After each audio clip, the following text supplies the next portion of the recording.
Man, it could get so intense walking the path of self-realization, of awakening, a spiritual path. From personal experience, the deeper I go, all these ideas of what it means to be a spiritual person is just thrown out the window. It's just like authenticity and humility. Am I being real? And am I being humbled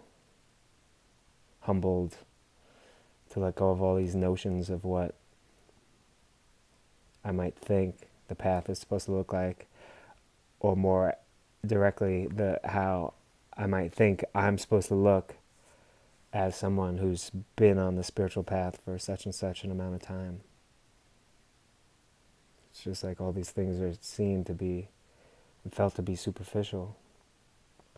And the intensity sometimes just gets greater and greater. Like, oh man. It's like my teacher talks about how we become like receptacles for the collective, for all the stuff that's going on this planet, for humans, for all creatures really. Just all the suffering and the pain we become, because all the awakening is about is recognizing that there's only one.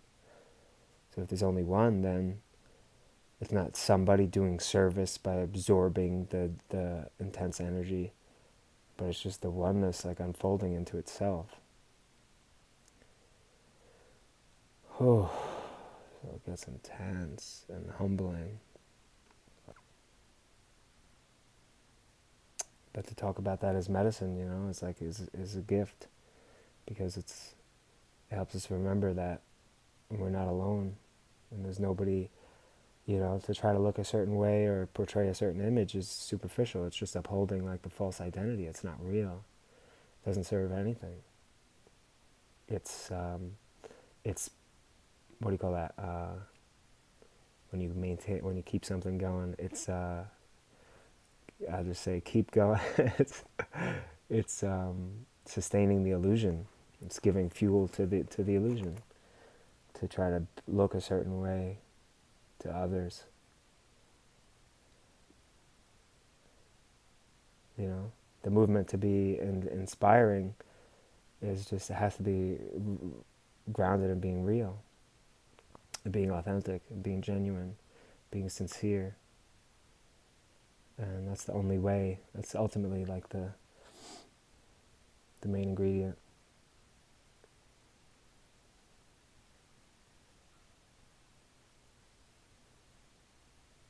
Because realization is realization of truth. If we're not coming from that place of truth, then it's just falsehood. It's just more falsehood.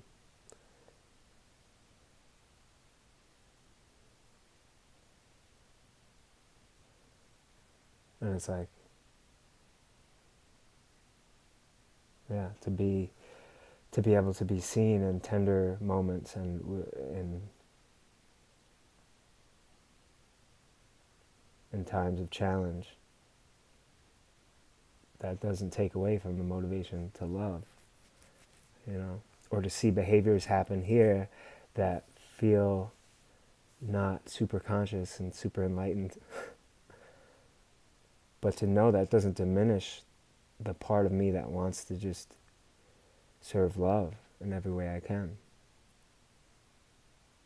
and to be kind and gentle with myself.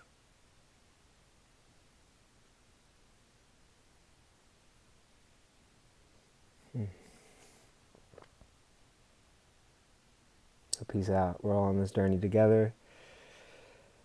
We're all bearing our own cross. Yesterday was Good Friday. Tomorrow's Easter. It's all symbolic of going through the intensity and then being resurrected. And that's so much a part of this journey for all of us. Again and again and again. Just wearing away the illusion, the layers of illusions and confusions, conditioning that has been a part of us forever. Almost forever.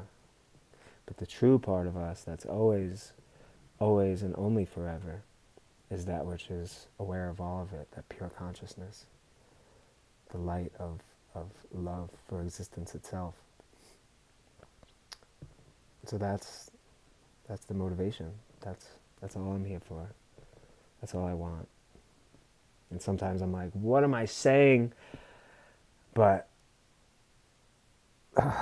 when I remember, I'm like, all right, universe, bring it. Whatever it is, just bring it. Just help me. Please give me the strength to surrender and to receive the offering, whatever it is. Help me to stay strong in my heart. Because I know I've had little tastes, so I know that love is the answer. I know that love is the answer. That's amazing to know that. So anyway, long enough. Talky talk. Much love, one love, bless up. And thank you for watching. Jaya Totality at YouTube if you want to subscribe and share. Peace be with you today and always. Spread the love and positivity and authenticity forever.